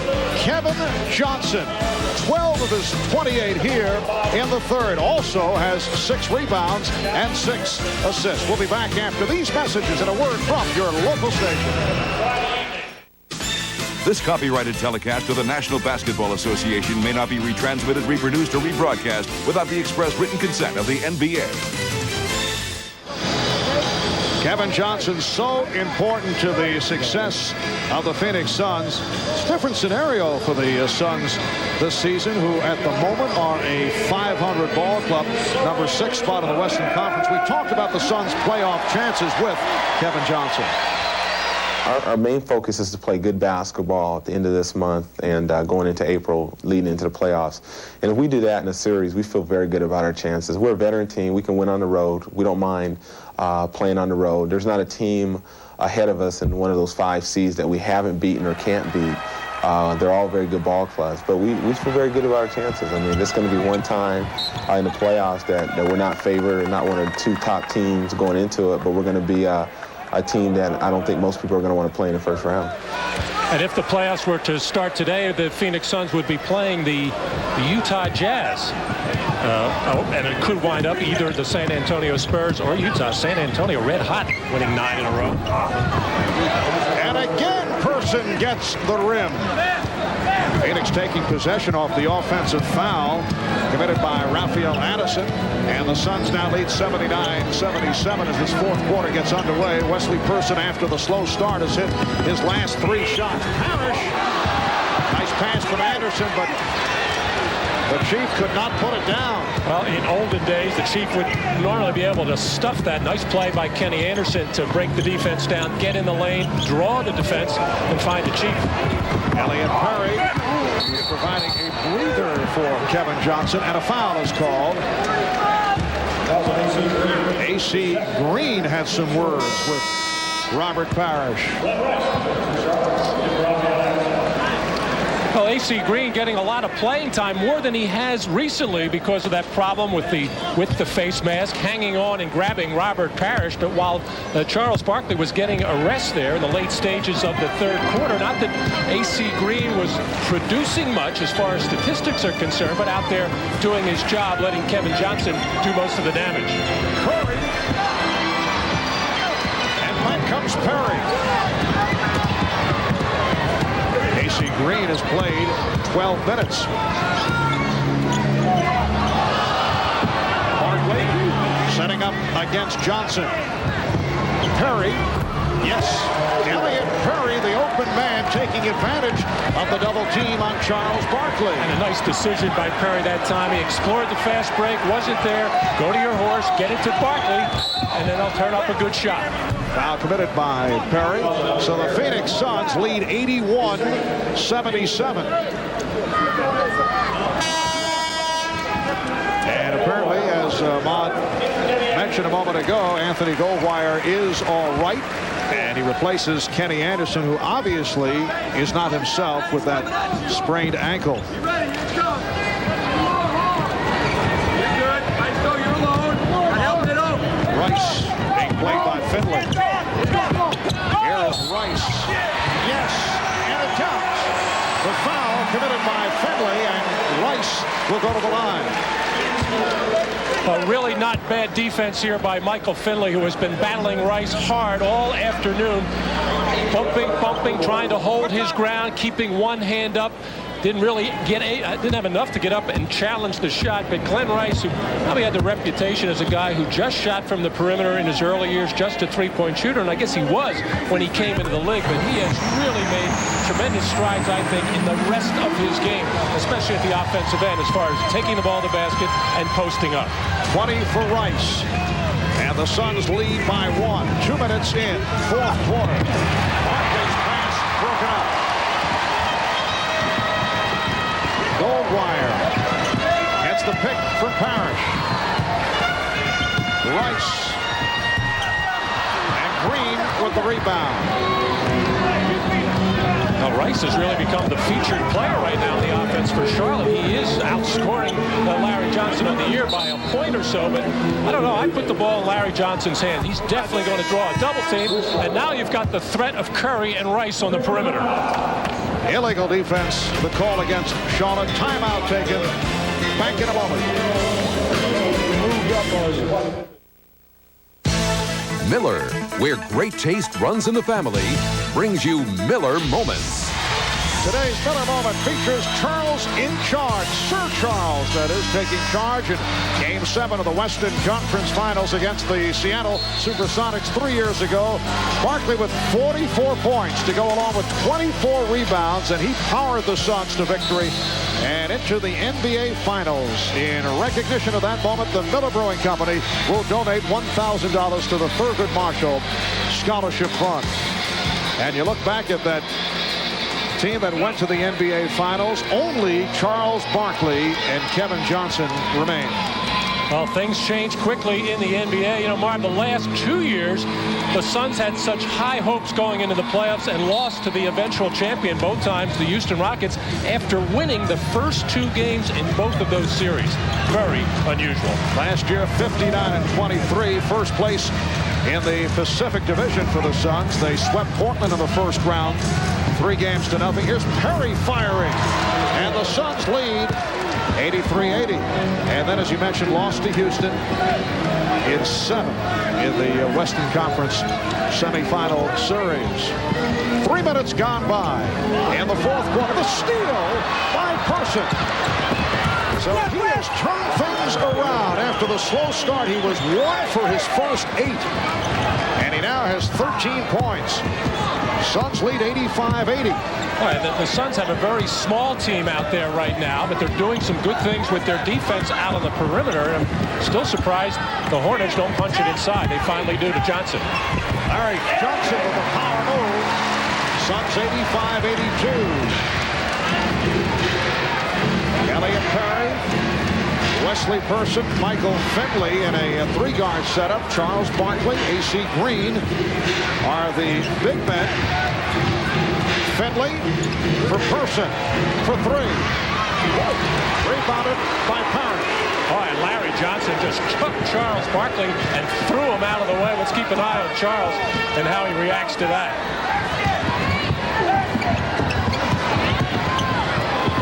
Curry for Parrish. Rejected by Barkley. And Parrish on the follow. Well, even though Charlotte scored there, a good play by Charles Barkley. Didn't overreact to the Larry Johnson push a little while ago. Just came back and tried to make a good defensive play, which he did. The Hornets scored anyway.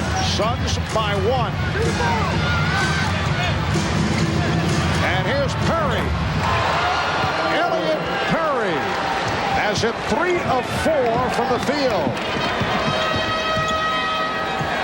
Suns lead 87-84. Now nobody rotating to Perry, and Charles is reading the double teams very well. They're mixing it up on him, either coming on the catch, coming on the first or second dribble, but he knows where Elliott Perry is. Unfortunately for the Hornets, they can't find him. So Matt Geiger has come on for Robert Parrish. Elliott Perry with his 3rd foul. Parrish with 4 points, 6 rebounds.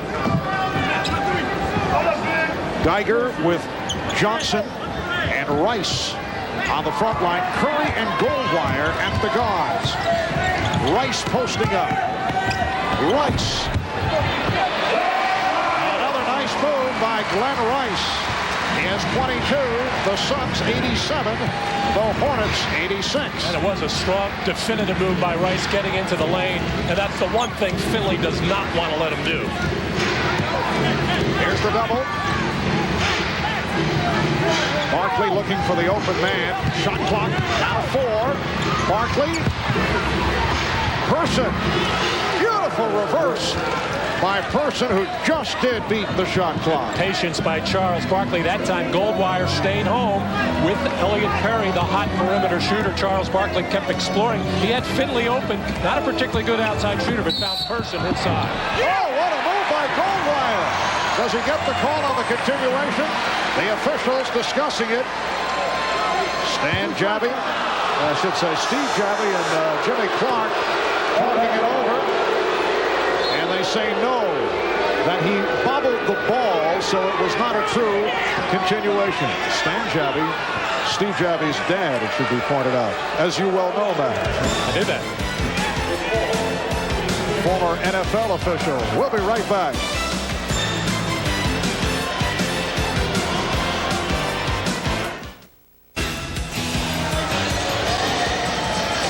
Kids, don't try that at home.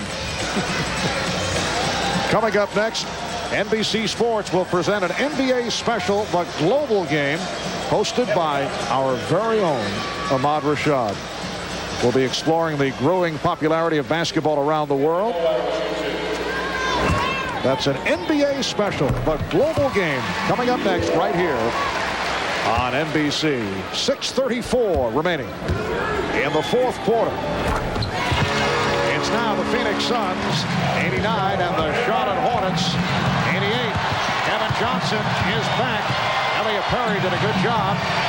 Kevin Johnson has been the story, though, for the Suns. Nice pass for Person, who had it knocked away. Here comes Goldwire. It's a 4-on-2, but the pass off the mark. Oh, I tried to just, he knew he had the shooter out there, but just a timing problem. Should have waited till Glenn Rice had his feet straight, or I should say set, ready to shoot the ball. The Hornets can afford to be very aggressive defensively right now. They have no team fouls. The Suns already over the limit. Barkley, Charles Barkley with the power move. And the Suns are up by 3. Very quiet performance by Barkley. 13 points, only 2 rebounds. Does have 4 assists. Shot clock at 6. Goldwire. Goldwire accelerating. And back comes Johnson. I think the crowd curious about that last shot by Goldwire. Here comes Rice. Again, Charlotte with the numbers. Phoenix able to get back. Johnson. Larry Johnson with 18. The Suns by 1. Well, Larry Johnson can't explode like he used to when he came into the league. Normally, at that time, he could go up and dunk the ball in traffic. He can still get the job done because he's still very strong. And really, that's how the Hornets can pull this game out, by going inside to Larry Johnson at every opportunity. Barkley, played by Geiger.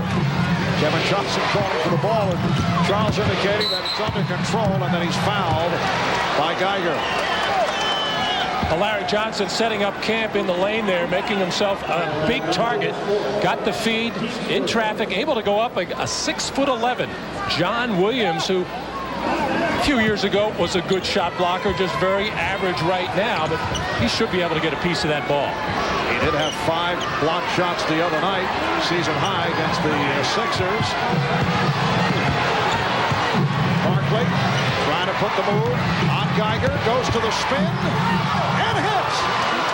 And he's been locking up Geiger. Geiger, who's about 6'11", he can't even get his hand up and challenge the shot of the 6'4.5" Charles Barkley, because Charles is leaning that body into him. Rice, yes. Foot on the line. It's a 2-pointer. Good finish here at the Coliseum in Charlotte. We come up on 4 minutes remaining in the fourth. The Suns down by as many as 21 and now clinging to a 1-point lead. Again, the battle between Barkley and Geiger. Geiger playing with 4 fouls. Oh, it's intercepted by Goldwire. 3-on-2. Curry on the wing. Broken up. Taken by Williams.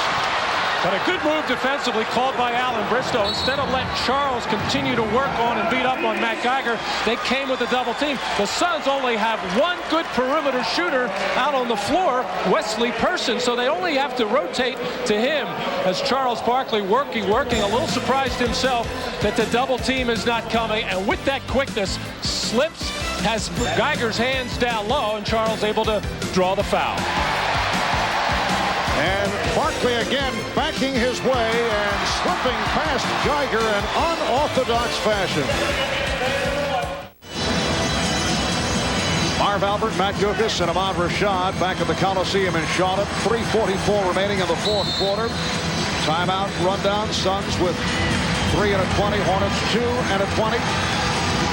Suns lead 93-92. Phoenix has really picked up the shooting in the second half. 57% now for the game. And a pushing foul is called.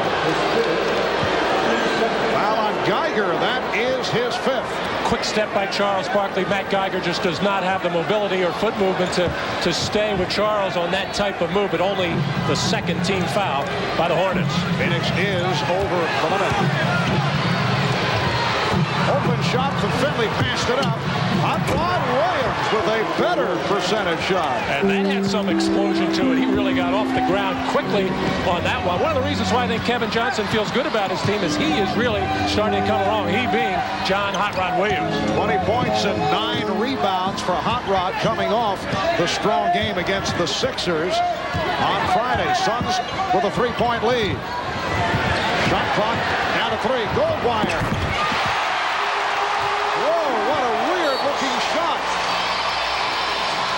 But he hit a 3 to tie the game at 95. You worry about Del Curry behind the line. You worry about Glenn Rice. But if Anthony Goldwire is going to start knocking down threes at this point in the game, you really have problems. Long game for the rookie. Anthony Goldwire has 17. Finley. And back come the Hornets. Michael Finley has played the entire game. Rice. Johnson calling for time. Did he save it? Did he call it in time? Yes, he did. 20-second timeout. So he got the save. And here's it from the crowd. A terrific hustle play by Larry Johnson. Scrambling for this as Person just took a whack at it, but Larry Johnson looking for an official to call, and actually the official from behind gave him the benefit of the doubt. Anthony Goldwire setting up here as just moving, no screen there, a little one by Glenn Rice moving.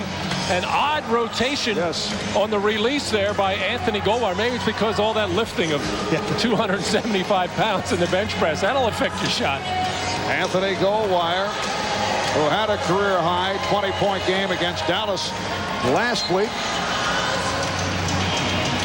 17 points here this afternoon. Anthony Goldwire playing very well in the absence of Kenny Anderson, is still bothered by the sprained ankle. So the Hornets and Suns tied at 95. Both clubs coming at the 500 mark. Phoenix appears to be entrenched in the 6th spot in the Western Conference. Here's Curry. And the Hornets lead 97-95. Charlotte, on the other hand, in a battle to make the playoffs. They are currently in the number 8 slot. They have won the last 3 games, 4 of the last 5. Barkley decided to throw it out. Person lost it off the foot. Open shot for Kevin Johnson. Curry with the rebound. In the last couple of wins against Toronto and Utah, Del Curry has come up big in the final minutes. Just hit to give Charlotte the lead. Came up with that rebound. And here's Geiger. Shot was deflected short, but kept alive. Shot clock is still running. It's down to 3. Goldwire able to hit off glass. A fling by Anthony Anthony Goldwire. And the Hornets lead by 4.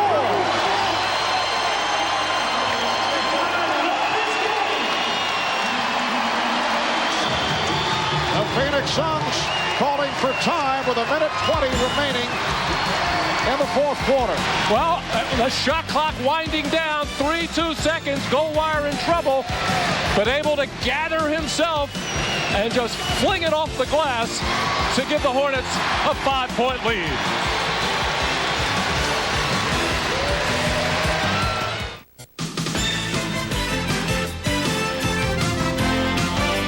This is the NBA on NBC. Charlotte Hornets with a 99-95 lead on the Phoenix Suns, who have had some problems this year in the fourth quarter. Kevin Johnson with the big third quarter. Elliot Perry played a good portion of this fourth quarter and played well, so Kevin did not get the time but has not scored to this point in the fourth quarter. Suns have certainly had their share of injuries this season, which has contributed to their faltering in the fourth quarter. Charlotte still with a foul to give. And Person had trouble finding someone. And by the time Kevin Johnson got back into the ballgame, the ball started going through Charles Barkley. Johnson with the step. Went to the left hand to get it off and was fouled. He thought it was a late whistle. It was, but at least the whistle went in his favor, as Goldwire really shouldn't get in the middle there, but it's tough to keep Kevin Johnson from going where he wants to, as Alan Bristow furious with the call, mainly because it was so late. Johnson 5 of 5 at the line and an excellent free throw shooter.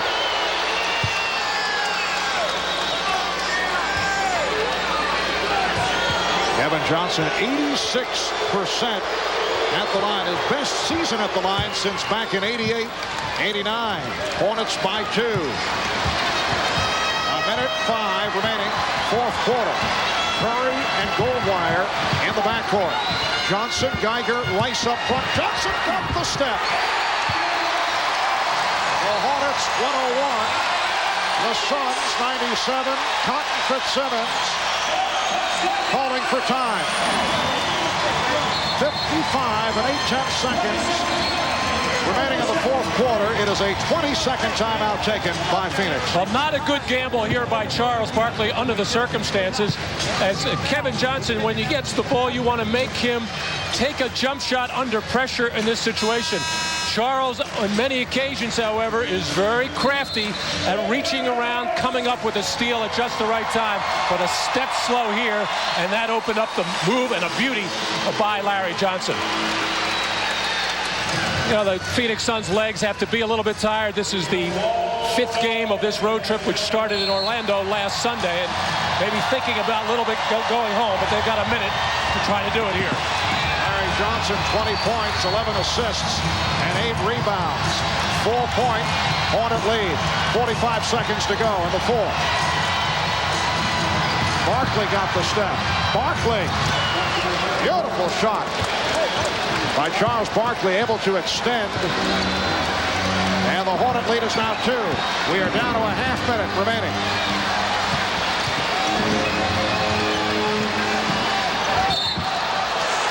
And it will be Phoenix ball. The Suns will take over. And that ball did go off Glenn Rice. Alan Bristow felt that it went off Wesley Person, but it'll be Suns ball.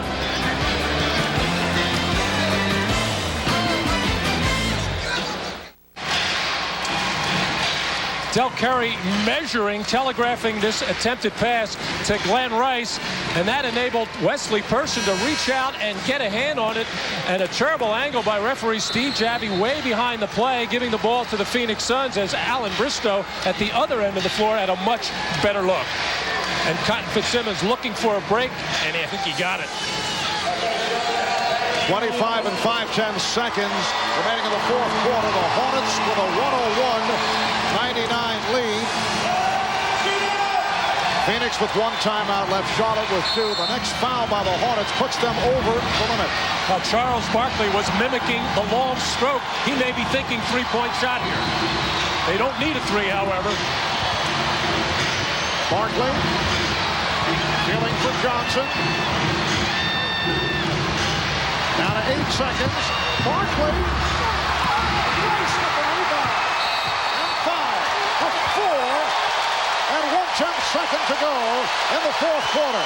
Barkley had the good shot, but could not hit.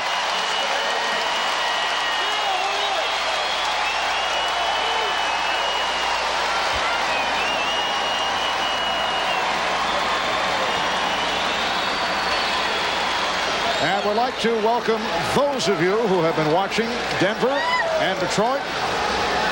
Victory for the Detroit Pistons. Marv Albert, Matt Guokas, and Ahmad Rashad from Charlotte, where the Hornets have a 101-99 lead. 4 and 5/10 seconds remaining as they have readjusted the clock. And Glenn Rice makes it 5 of 5 from the line and a 3-point Hornet lead. Phoenix does have 1 timeout remaining. Charlotte is 17 of 19 at the line. These are 2 of the better free throw shooting teams in the league.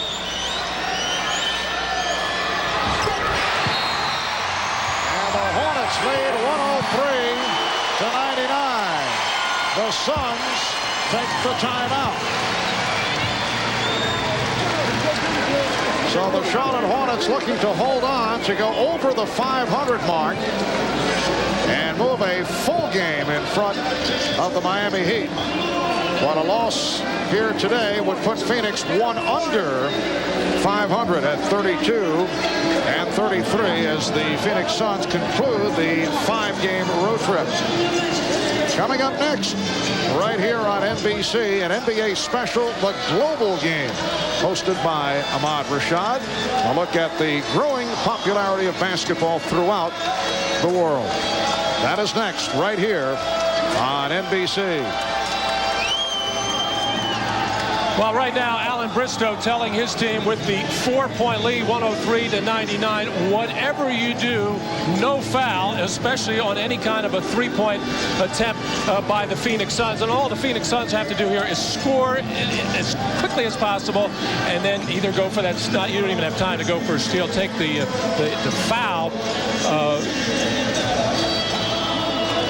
In that situation, but Charles Barkley is saying he was mimicking the long stroke, actually took the 2-point shot, and I was a little bit surprised with that Charles settled for the jump shot. He had been having so much success in the 4th quarter at putting the ball on the floor and getting to the basket where he could possibly get a 3-point play that way. But a terrific rebound by Glenn Rice over the back of John Williams. High-point man of the game, Glenn Rice with 26 along with 9 assists. How about Larry Johnson, 11 assists plus 20 points. And Anthony Goldwire, who's played so well in taking over the starting point guard position with Kenny Anderson, bothered by that sprained ankle. Goldwire with 17 and hit that 3-pointer, followed up by the twisting bank shot down the stretch. Barkley inbounding. Johnson back to Barkley, looking for the 3. It was hoping to get fouled. Hits the 3, and it will conclude in that manner. The Suns fall short by 1 point. He was looking for contact, but the Charlotte Hornets stayed away. The final score, the Hornets 103, and the Suns 102. Phoenix down by as many as 21, able to take the lead briefly, but the Hornets come roaring back and win it by 1 to go to 32 and 31 for the season. Let's go to Ahmad Rashad. All right, thanks, Marv. Larry, a wonderful game today. 20 points, 11 assists, 8 rebounds, and you have done today what you have done all season, just taking over this team. Yeah, man, you know, we trying to find our identity. We've had some changes this year, and we're going through a little bit. We're trying to find our identity, but our main goal and our main focus right now is to make that last playoff spot. What about Anthony Goldwire from the CBA to Showtime here today? I think that, you know, he's come in and he was put in a situation where Kenny went down. You know, them guys come up from the CBA. But the CBA is doing a wonderful job in turning out some players that's stepping into the NBA and making some great contributions. All right, Larry, congratulations to you today. Great work. Thank you, Marv. I appreciate it. All right, back to you, Marv. All right, Ahmad, so the Hornets make it 2 out of 2 over the Phoenix Suns this season. The final score here in Charlotte, the Hornets 103 and the Suns 102. Stay tuned as NBC Sports presents an NBA special, the Global Game, followed by golf. Final round coverage of the Bay Hill, presented by Office Depot. From Matt Kukas and Ahmad Rashad, I'm Marv Albert saying so long from the Coliseum in Charlotte. This has been a presentation of the NBA on NBC.